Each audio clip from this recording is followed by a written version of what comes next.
Hello, bachcho. Let's see the question. So the question says three isotopes of an element have mass numbers m plus 1 and m plus 2. If the mean mass number is m plus 0.5, then which of the following ratios may be accepted for m plus 1 and m plus 2 in that order? तो options क्या क्या है हमारे पास? Option A 1:1:1, option B 4:1:1, option C 3:2:1 and option D 2:1:1. So basically क्या बोला गया है कि आपका एक एलिमेंट का तीन आइसोटोप है जिसका मास नंबर है एम प्लस वन और एम प्लस टू, और उसका जब आप मीन मास नंबर या फिर एवरेज एटॉमिक मास निकाल रहे हैं तो वो होता है आपका एम प्लस 0.5. तो उन जो तीन आइसोटोप है उसका मास का रेशियो क्या होगा? तो चलिए सबसे पहले देखते हैं इस क्वेश्चन का कॉन्सेप्ट क्या होगा. इस क्वेश्चन का की कॉन्सेप्ट है एवरेज एटॉमिक मास. अभी देखिए, हम रिलेटिव एबंडेंस देखेंगे आइसोटोप्स का. तो लेट अस एज्यूम और suppose relative abundance of the p isotope m plus 1 and m plus 2 are x%, y% and z% respectively. So average atomic mass क्या आएगा? Therefore average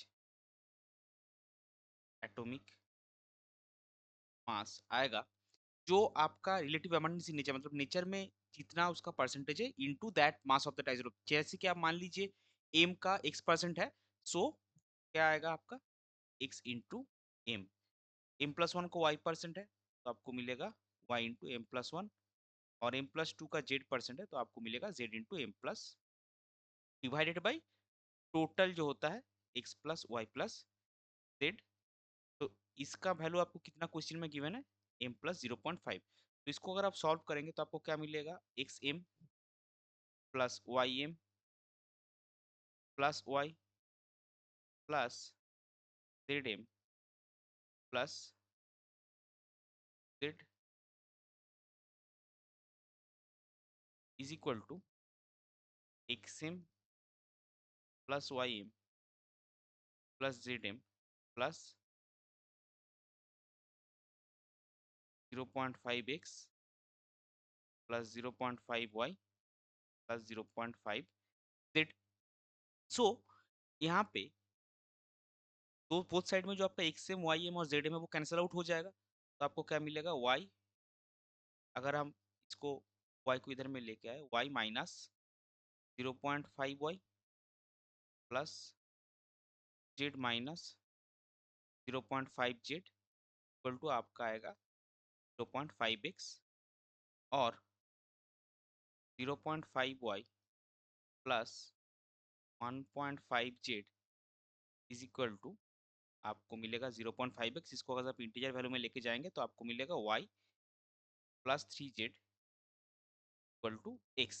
सो जो आपका m प्लस वन आइसोटोप और m plus two isotope का जो relative abundance होगा y और z, y और three times of the relative abundance of m plus two isotope, that will be equals to x, यानी कि m आइसोटोप का nature में जो अबंडेंस होगा. सो दोनों का अगर रेशियो हम निकालना चाहे मास का, तो ये पॉसिबल कब होगा? तो m, which of the following of ratios may be accepted for m plus 1, m plus 2 in that order? So their ratio is possible when x का वैल्यू आपको x का value y plus three Z के बराबर है, तो obviously x का value आपका y plus Z के फिर से ज्यादा होगा. तो अगर आप इन दोनों का देखेंगे, ये जो ऑप्शंस हमको गिवन है, तो एक्स वाई जेड मान के चलिए. सो फर्स्ट ऑप्शन में x का वैल्यू y प्लस जेड का से ज्यादा नहीं है. सेकंड ऑप्शन में क्या है, सॉरी थर्ड ऑप्शन में क्या है? 3 2 1. सो 2 प्लस 1 आपका 3 आएगा, तो x का value is equal to Y plus Z आएगा, वो भी पॉसिबल नहीं है। डी के केस में आपका 2 इज इक्वल टू 1 प्लस 1 2 है, तो ये भी पॉसिबल नहीं है। तो पॉसिबल क्या है, ऑप्शन बी वाला है, x, which is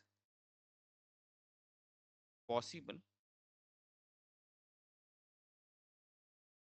only if the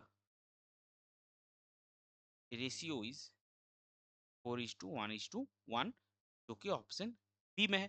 so इस पर्टिकुलर क्वेश्चन के लिए आपका करेक्ट फाइनल आंसर हो जाएगा option B, that is 4:1:1 will be the ratio. I hope you understood well, best of luck, thank you.